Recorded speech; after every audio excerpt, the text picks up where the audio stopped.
Hello and welcome to BAPCH IGNOU. Do subscribe to our channel for detailed yet short explanations for your BAPCH lessons. Also, like and share our videos, which in turn helps the algorithm to reach out to a wider audience like yourselves. Alright, let's begin. Today we will start with BPCC 101, which is our core subject with Unit 1. Alright. In today's lesson, we will learn about defining psychology, its early definitions and current definition, the nature and characteristics of behavior, the historical development of psychology, and psychology as a science where we understand the characteristics of science. Alright.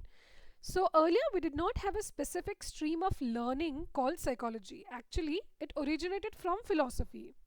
In the beginning, psychology, it was thought to be a study of the soul. Reason being, every human being has a soul, the ethical values are founded on the existence of the soul, and the mission of life is awareness and understanding of one's soul. However, on further study it was found that there is no hard proof or evidence of the nature of soul. Therefore, this idea was completely rejected. Next, we come to mind. Greek philosophers defined psychology as the science of mind. They, in fact, considered it as a branch of mental philosophy. However, the problem was that the definition did not include anything about the behavior of human beings. Also, the mind cannot be measured directly. And as we will later come to know, measurement is one of the key characteristics of science. So even this second attempt at defining psychology resulted in a failure. Third, we turned to consciousness. It means, it made sense, right? Consciousness makes us aware of the situation we are in or even the things around us. Plus, it is personal and subjective. However, that also became the major drawback because science cannot be studied subjectively. It must be objective. It cannot be biased. Plus, around the same time, psychology started including the study of the unconscious mind. We all know about Freud by now, don't we? So the idea that psychology is the study of the consciousness also got rejected. So what is psychology? What is the definition of psychology? In 1975, Helgard, Atkinson and Atkinson compiled all the definitions of psychology from 1890 to 1970. That is, starting from William James till Kenneth Clark and George Miller. However, there are two definitions provided by Woodworth and Munn, which effectively summarized the field of psychology. The first definition provided by Woodworth says, psychology is the scientific study of the activities of the individual in relation to his environment. It matches the nature versus nurture concept in psychology. We try to understand how individuals interact and respond to their environment.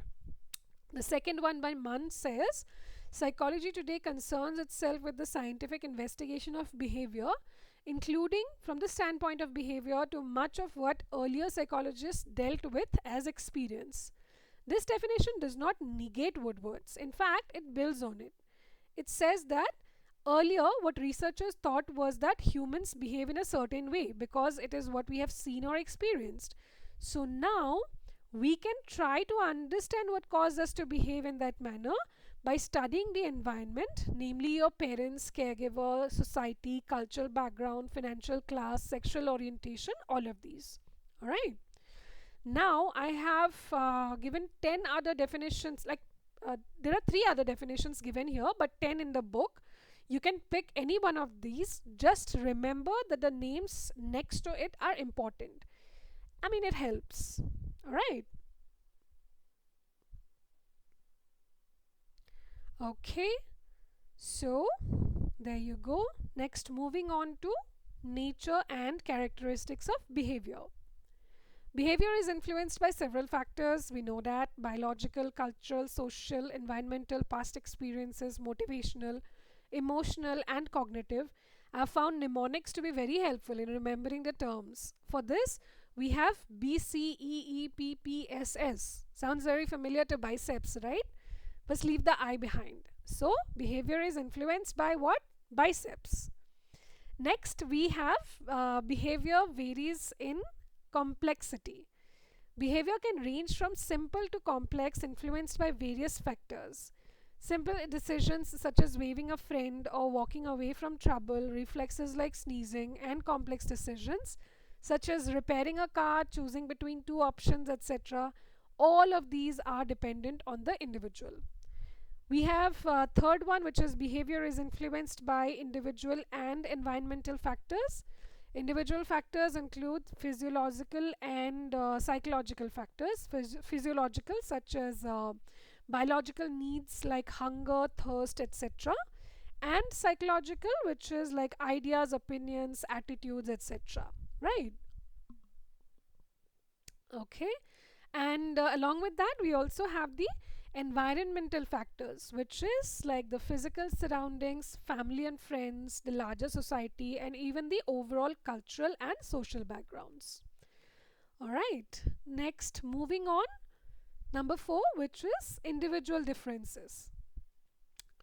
Now, if 10 people are put in the same situation, each person's behavior will be different from one another. I mean, at least till some degrees. Why is that? Because we have read in point number 1 that behavior is influenced by various factors such as biological, cultural, social, emotional, etc. Right? So, this is why we all behave differently. Next, behavior also shows similarities. There is a considerable degree of similarity in behavior among people, even amidst the differences. For example, if a particle of dust falls into someone's eye, we all try to remove it, right? Number 6, we have behavior is always purposeful and goal directive. For example, a boy is sitting and studying. He suddenly gets up and takes a glass of water. Here, the goal is to have a glass of water, and the purpose is to quench his thirst. This is what is called approach behavior or positive goal directed behavior. Now, on the other hand, imagine the same boy sitting and studying. However, let's see a younger sister coming and disturbing the kid trying to make a noise. Excuse me. The boy tries to move away from the place and avoid disturbance. This is called avoidance behavior or negative goal avoidance behavior. Also, purposes can either be psychological, physiological, or social. Alright? Moving on to number 7.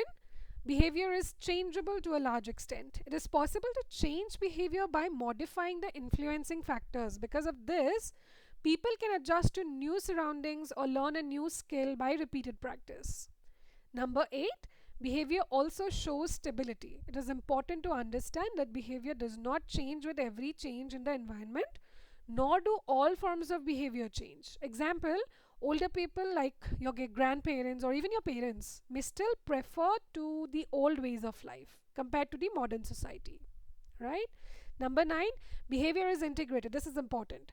Also called the integrated behavior model, it was first conceptualized in the early 1990s. It is an indication of individuals' readiness or decision to perform the behavior. It is dependent on different purposes such as physiological, psychological, personal and social, different learnings and experiences at different stages of life and different influencing factors. Let's take a quick example, shall we? Alright, here we go. You may have the intention to exercise more because you believe that the consequences of being more active would be beneficial. So you as a person have a positive attitude towards the behavior. Why? Because maybe you have friends or family members who are also trying to become more active, so the perceived social norms favor the behavior, and because you feel like you have the skills and capabilities you need to increase your physical activity. So you now have a sense of personal agency. All of this would increase your intention and motivation to exercise. This is actually one of the better examples that I found on the internet. I mean, it essentially helps us understand why we, as humans, why we do what we do. Alright? The source of this article is also mentioned below in case anyone wants to check it out. Now, moving on. Here's the next part, historical development of psychology. Earlier, it was not possible to major in psychology because there were no official psychologists or psychology departments. However, in 1879, It is seen as a remarkable year when psychology finally emerged as a unique field. German professor Wilhelm Wundt established the psychology laboratory, the first psychology laboratory at the University of Leipzig in Germany.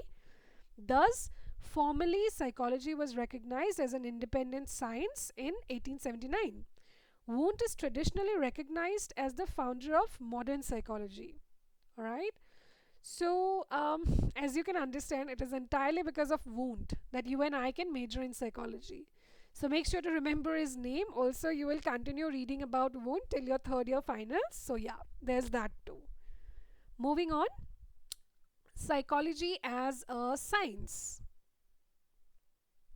What makes psychology a science? We actually have 4 points. Alright? Number 1, empirical observation. Like other sciences, the discipline of psychology rests on argument and observation, not on on experiment and observation, not on arguments or opinion or belief. Second, systematic approach and theory. Like other scientific theories, psychology also follows a systematic procedure of observation, data collection, analysis, and interpretation.